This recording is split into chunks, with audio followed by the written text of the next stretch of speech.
Dear televiewers, thank you for watching Believe in Africa. It is your only empowerment TV show. Notre invité, c'est un jeune homme. Il a 24 ans. Il est le plus jeune diplômé de l'école de guerre de Paris. Mesdames et messieurs, je vous invite à partager ce moment exceptionnel. Believe in Africa. C'est maintenant que ça commence. Mr. William Elong, bienvenue sur Believe in Africa. Merci beaucoup de votre invitation. C'est un plaisir d'être ici. Tout l'honneur est pour nous de te recevoir aujourd'hui dans nos studios. Le plaisir est partagé. Un baccalauréat obtenu à 15 ans. C'est vrai? Oui, c'est vrai. 3 ans plus tard, au sein de la Haute École de Commerce de Yaoundé et de l'École supérieure de commerce de La Rochelle, tu sors titulaire d'un double diplôme. Un MBA à l'âge de 20 ans. Tu es le plus jeune diplômé en stratégie et intelligence économique de l'École de guerre économique de Paris. Exact. C'est ce que j'appelle un profil atypique. C'est surtout beaucoup de chance, je pense, et beaucoup de travail aussi, beaucoup de sacrifices tout simplement. Mais comme j'aime rappeler que tout le monde peut faire pareil ou mieux. Je suis de ton avis.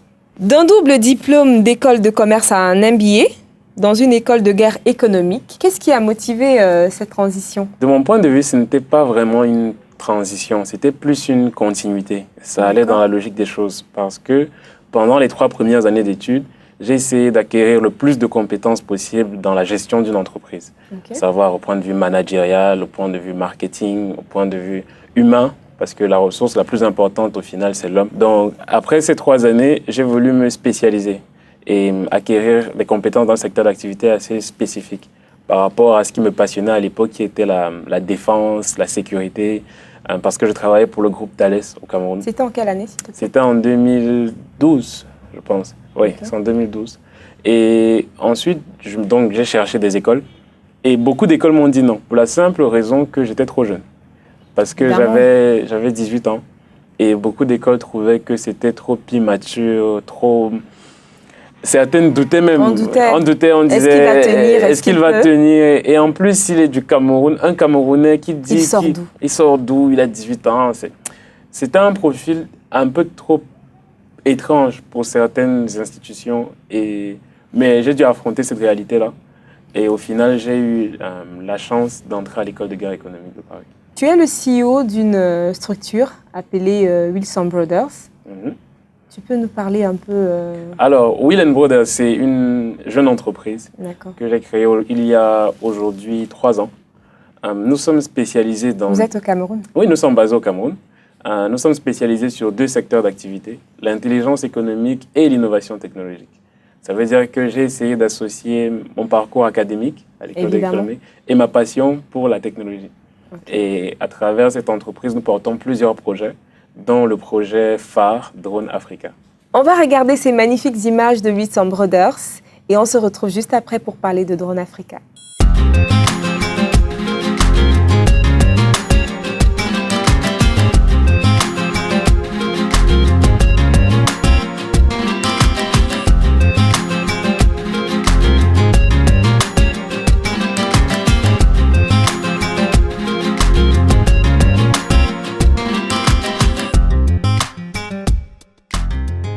C'est magnifique ce que le drone peut faire. Oui, William? Franchement, les drones, c'est un outil de rêve. C'est un outil qui permet, comme vous avez pu le constater à travers les images, d'avoir une vue aérienne, d'avoir une vue globale des choses.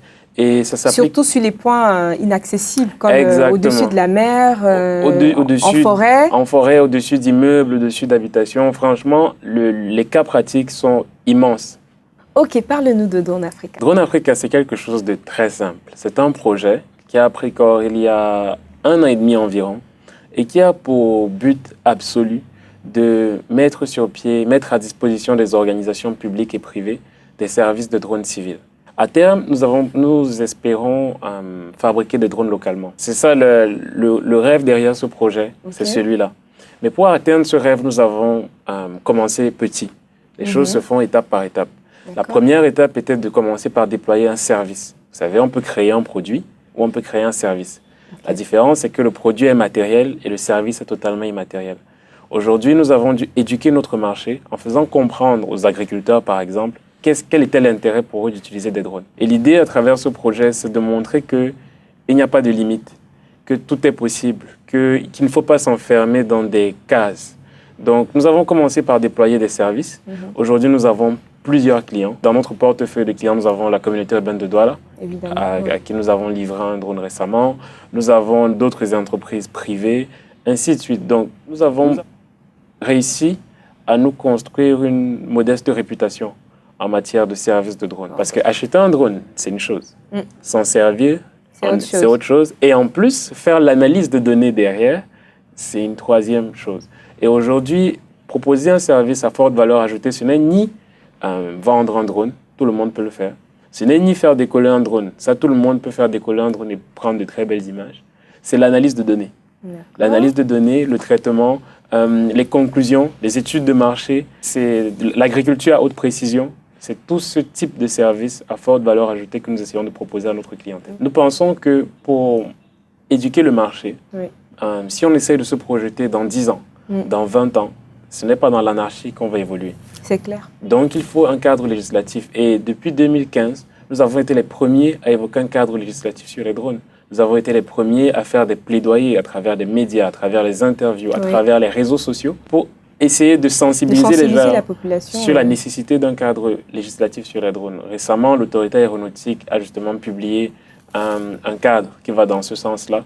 Donc, l'idéal aujourd'hui sur un secteur comme les drones, c'est premièrement que ce soit encadré. Que les gens arrêtent de faire décoller des drones à tout va. À tout va. Mais on t'appelle le seigneur des drones, pourquoi? Non, c'est faux. Il n'y a pas de seigneur des drones. Il y a juste des télépilotes. Déjà, il faut savoir quelque chose, c'est qu'au Cameroun, il y a beaucoup d'utilisateurs de drones. C'est-à-dire, je ne suis pas le premier. C'est-à-dire, il y a eu d'autres personnes avant moi qui utilisaient des drones. Par contre, c'est le type de service qui est proposé qui est totalement innovant. Un drone doit être, selon les capteurs que vous embarquez dessus, selon le type de caméra, selon les analystes, comme je vous disais, que vous mettez derrière pour pouvoir traiter l'information, tirer des conclusions adéquates, selon le réseau que vous avez, vous pouvez produire quelque chose de complètement différent. On n'arrête pas de parler de drones. On a également des drones de guerre. On a des drones également particulièrement utilisés pour l'armée. Oui, ce sont, si vous voulez... Est-ce que c'est différent? Oui, déjà, qu'est-ce qu'un drone? On va revenir sur les bases pour que tout le monde nous suive. Un drone, c'est un aéronef autonome, on va dire, capable de faire des prises de vue aériennes et de capter plusieurs informations sans avoir forcément besoin d'un pilote embarqué. Maintenant, il y a, on va dire, deux grosses catégories, les drones civils et les drones militaires. La différence principale, c'est qu'un drone civil, en principe, n'embarque pas d'armement. Ça, c'est une des premières différences. La seconde différence, c'est parfois en termes de taille et de poids. Il y a des drones qui font la taille d'une petite voiture, comme il y en a qui font la taille qui sont pas plus grands qu'un stylo. J'ai vu des drones avec la taille d'un papillon. Exactement. Il y a des drones aujourd'hui qui ont la taille d'un papillon, pendant qu'il y en a qui ont la taille d'un camion. Vous imaginez, on s'est rendu compte que, par exemple, pour commercialiser un bien immobilier, en utilisant des représentations en 3D, ou justement qu'on peut faire avec des drones, on peut réduire le temps de commercialisation du bien de plus de 20%.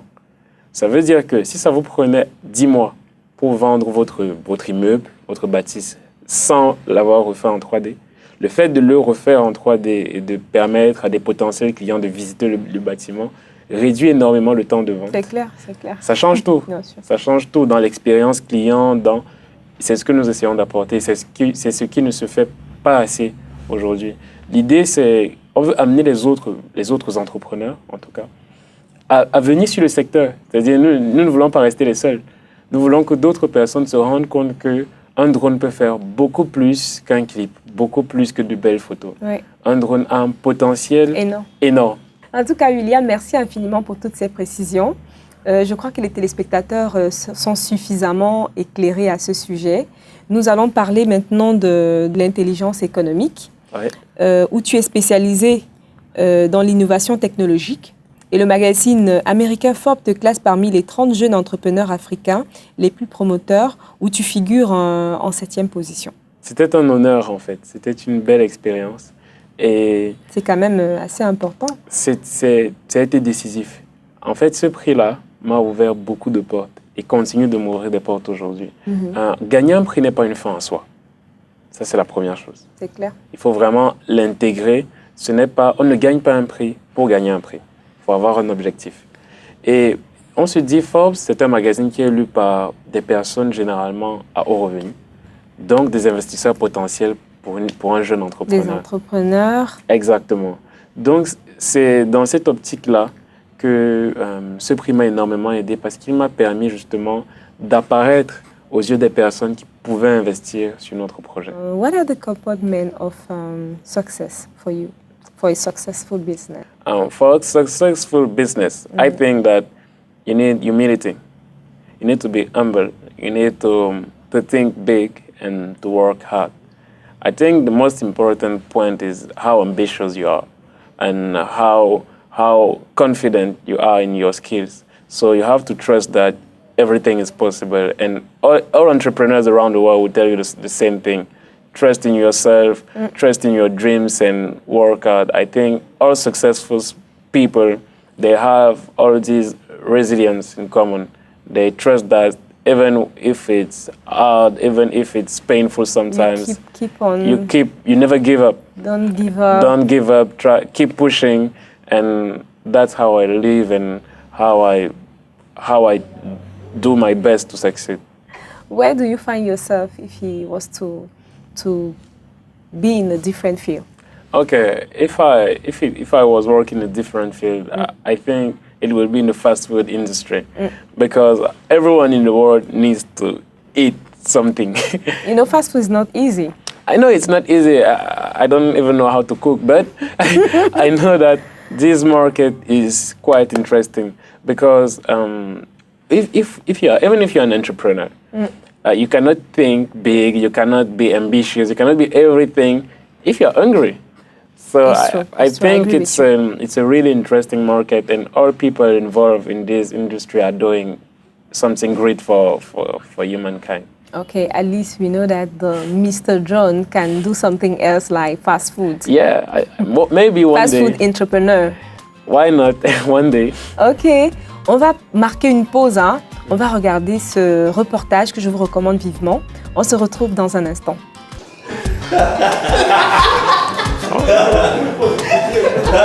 Ok. Dis-nous tout.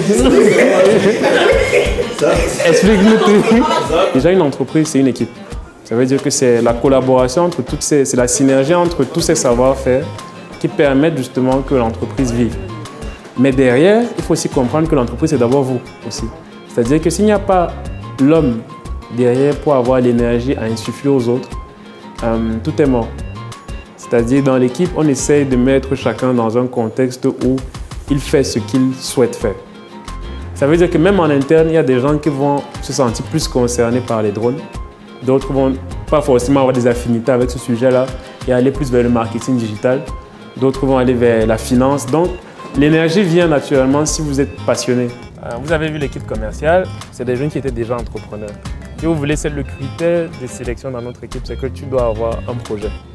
Même s'il est annexe à l'entreprise, ça veut dire que nous, on encourage les jeunes de l'équipe à créer leur entreprise après. Déjà, je dis toujours à mes collaborateurs que déjà, ils ne sont pas des employés, ce sont mes collaborateurs. 2, je ne suis pas leur boss. Je leur dis, on est là pour construire une aventure ensemble. Cette question, elle est anodine, mais je peux vous garantir que si vous prenez 10 jeunes au hasard dans la rue, vous les mettez dans un entretien, vous leur demandez pourquoi est-ce que tu es là, vous en avez 9 qui bégayent.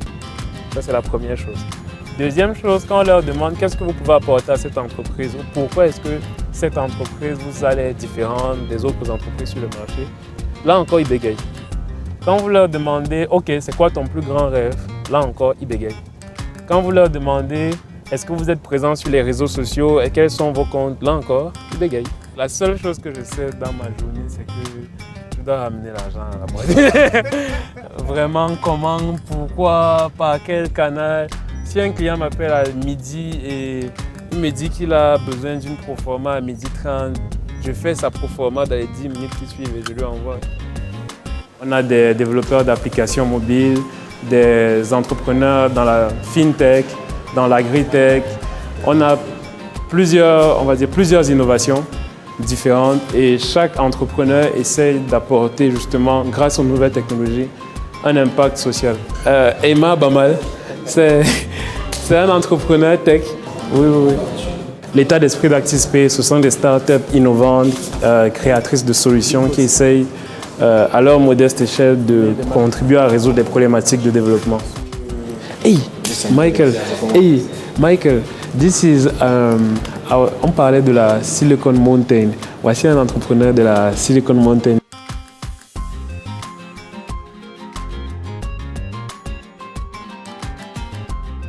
Dis-nous, William, tu as combien de personnes à ton actif au niveau de ton entreprise? Si tu m'avais posé la question il y a 6 mois, Oui. je t'aurais dit 4 personnes. Et aujourd'hui? Aujourd'hui, nous sommes 22. Waouh! C'est-à-dire qu'en 6 mois, nous avons eu tellement de C'est quoi le changements. profil recherché? Nous cherchons des gens qui savent, 1, utiliser les réseaux sociaux, Oui. 2, qui sont jeunes, OK. et 3, qui sont ambitieux. C'est-à-dire qu'à la limite, et 4, et c'est très important, à la limite même c'est plus important que les 3 premiers critères, on cherche des gens humbles. Donc, par exemple, j'ai beaucoup de lacunes techniques. Donc je n'hésite pas à demander au profil technique de mon entreprise comment ça se passe, explique-moi un peu ceci, explique-moi un peu cela, s'il te plaît. Et beaucoup de gens, beaucoup de jeunes malheureusement, qui ont cette expertise sur le digital, qui ont fait de bonnes études, qui sont jeunes et ambitieux, sont souvent très imbus de leur personne. C'est ça le problème. Dans notre entreprise, on essaye vraiment de changer à la fois l'homme du point de vue de ses compétences, mais aussi de son savoir-être. Parle-nous du digital. Parmi les services de Weed & Brothers aujourd'hui, depuis le mois de janvier, nous avons fait une petite restructuration au niveau de l'entreprise. Et nous avons vraiment décidé d'embrasser le digital. Donc, dans le cadre de cette stratégie, nous avons entamé une collaboration avec une plateforme. Il y a une plateforme que nous mettons à disposition des entreprises aujourd'hui. C'est quoi la plateforme? Boa 237. Wow. Boa 237, c'est un compte Snapchat, tout simplement, qui est, je pense, l'un des plus suivis, sinon le plus suivi par les Camerounais et la diaspora camerounaise à travers le monde. Je le confirme. Donc, aujourd'hui, nous, à travers cette plateforme et justement notre réseau de jeunes, justement, très, comme je vous disais, connectés, très visibles sur la toile, nous essayons, très suivis dans différents secteurs d'activité, dont nous disons aux entreprises, et nous pouvons vous accompagner sur ce terrain-là. C'est un terrain nouveau, mais c'est un terrain sur lequel il ne faut pas être... C'est un terrain porteur. Mais c'est un terrain porteur. C'est un terrain sur lequel on ne peut pas décider de ne pas être présent. Et Boa 237 entre dans cette logique-là. Parce que c'est une plateforme qui permet à plusieurs personnes à travers le monde de présenter leur quotidien, essentiellement des Camerounais ou des gens d'origine camerounaise, des entrepreneurs, des étudiants, des photographes, des artistes. Il y a vraiment... C'est vraiment le Mboa, comme on dit. C'est le pays. C'est le pays, c'est dans tout ce qu'il a de beau, dans toute sa mixité, dans toute sa différence.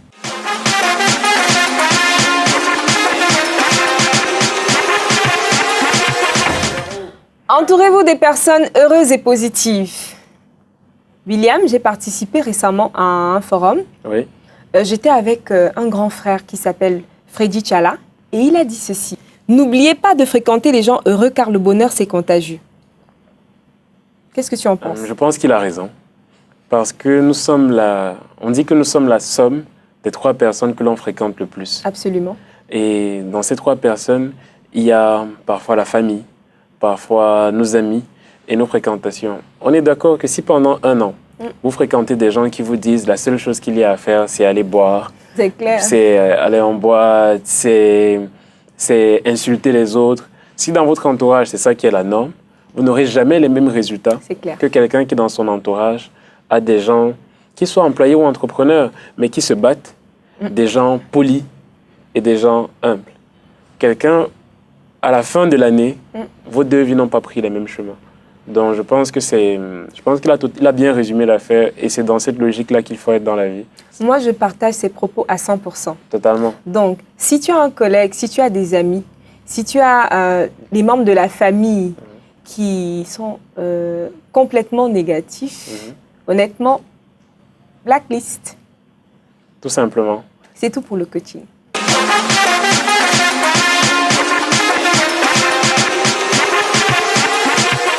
Aurais-tu un conseil à l'endroit des jeunes qui veulent suivre tes pas, William? Je n'ai pas la prétention de donner des leçons aux autres, mais s'il fallait que je donne un conseil, ce serait en un mot de s'ouvrir sur le monde. Et s'ouvrir sur le monde, ça signifie quoi? Oui. Premièrement, ouvrez vos réseaux sociaux. Inscrivez-vous sur LinkedIn, créez un compte Twitter, créez une page Facebook, soignez le contenu que vous postez, cultivez-vous. Se cultiver, c'est quoi? C'est regarder, c'est-à-dire au moins une fois par semaine, regarder le journal. Tout se trouve dans les livres. Je n'ai rien inventé, j'ai lu, tout simplement. On va marquer une pause. Ça sera la mixtape de William. On regarde et on se retrouve tout de suite. D'accord.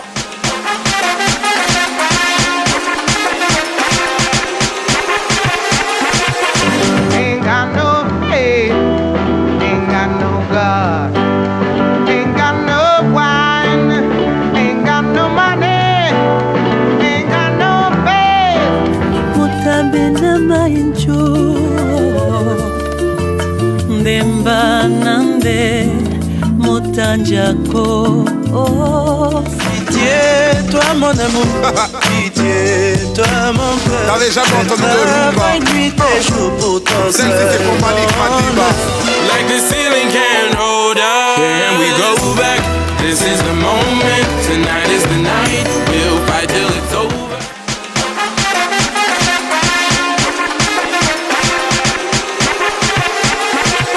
On vient de regarder la mixtape de William. J'ai une attention particulière sur tes choix. Oui. J'ai regardé cette magnifique vidéo de Nina Simone. Oui. Ça me rappelle la discothèque de papa. D'accord. Pourquoi Nina Simone? Pourquoi Nina Simone? Parce qu'elle incarne ce que j'admire chez les femmes. De beau, de grand, de travailleur. Ce n'était pas juste une artiste. C'était une activiste qui se battait pour les droits civiques. Oui. C'était quelqu'un qui essayait justement, avec ses classiques, de défendre des causes et d'apporter sa pierre à l'édifice. Et elle inspire énormément. Et elle inspire. Vous imaginez une dame qui a chanté aux États-Unis, plus de 20 ans plus tard, arrive à inspirer un jeune au Cameroun. Je pense qu'une femme devrait en tout cas aspirer à être quelque chose de plus grand qu'un beau visage et cultiver justement... Cette femme devrait avoir des valeurs. Des valeurs, voilà. Et William, qu'est-ce que tu fais quand tu n'es pas au boulot? Je suis un fan de foot, de jeux vidéo et encore une fois, je lis beaucoup. J'adore lire. Parle-nous de tes difficultés. La première difficulté, c'est... Je ne vais pas dire l'âge, parce que l'âge, c'est une difficulté, c'est un challenge, mais on le surmonte facilement. D'accord. Si vous avez confiance en vous, quand vous dites que vous êtes jeune ou pas jeune, c'est un détail. La première difficulté, elle est financière. Les investisseurs font difficilement confiance aux jeunes en Afrique. Surtout par rapport à ton âge aussi. Hein. Oui, encore une fois, comme je disais, c'est une difficulté et une force. Moi, je prends ça comme un détail. Et il faut que justement les jeunes prennent leur âge comme un détail. Parce que j'ai rencontré beaucoup de jeunes entrepreneurs qui cachent leur âge. Ils ont honte de leur âge. Ils ont honte de dire j'ai 20 ans, j'ai 22 ans, j'entreprends. Mais vous avez honte de quoi? Pourquoi avoir honte? C'est une fierté de dire voilà, je suis jeune, je suis différent et j'essaye de donner un sens à ma vie. Par contre, les investisseurs locaux aiment investir dans des business models simples. On achète, on vend. Sauf que les nouvelles technologies, ce n'est pas ça. C'est des services complexes.